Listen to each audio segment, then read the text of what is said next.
जाले तेरे तू अगर मेरी दिल हवाले तेरे तू अगर मेरी मैं हूँ तेरा मैं तो बेताब सा मोहब्बत का तू इनकलाब है मेरा जहां उसके सारे गाने अच्छे थे एक्चुअली।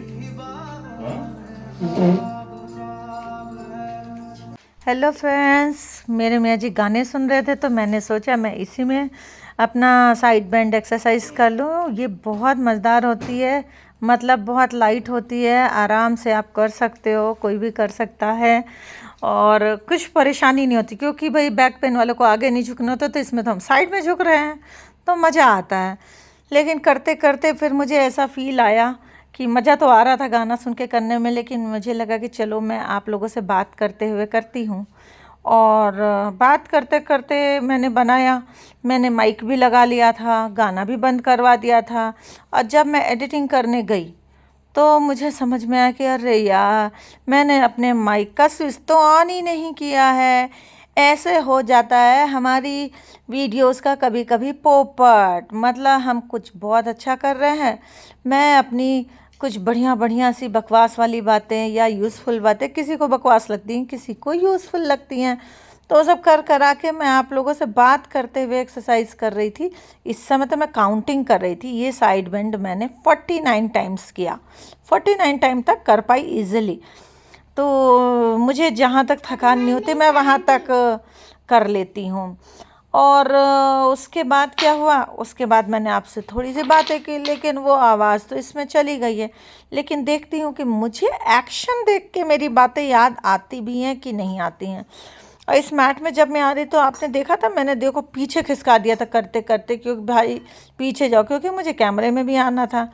तो करते करते मैं उसके आगे आके खड़ी हो गई और मैं खूब एंजॉय कर रही थी अपनी एक साइड बेंड को। फिर मैंने आप लोगों से बातें करना शुरू किया कि भाई मैंने इसे 49 टाइम किया है। और देखो, मैंने ये इसलिए बताया कि मैं इसमें ये एक्सप्लेन कर रही थी कि एक्सरसाइज और प्राणायाम दोनों में क्या अंतर है। एक्सरसाइज जो है, जैसे आपको फिजिक अच्छी रखनी है, किसी के मतलब कि लेग्स मोटे होते हैं, कमर में फैट होता है, किसी के देखो हाथ में फैट होता है, मैं दिखा रही हूँ ना, तो वो सब होता है। तो फिजिक अच्छी होती है जब हम साइड बेंड करते हैं तो कमर उमर के पास का फैट हटता है और बॉडी हल्की होती है।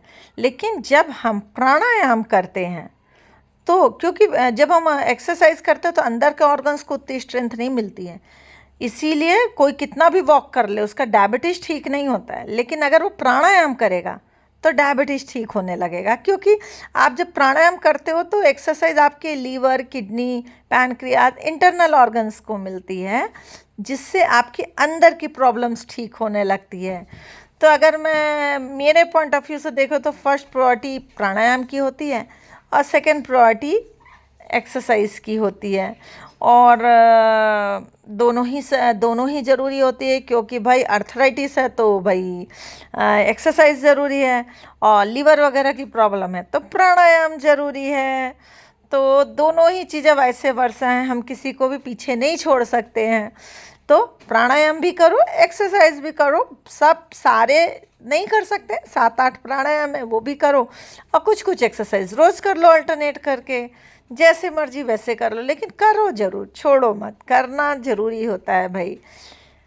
Bye bye. अब मुझे एक्शन समझ में नहीं आ रहे हैं मेरे, और बस मेरे मुंह से अब क्या ही बोलूँ मैं, समझ में नहीं आ रहा है। Bye bye.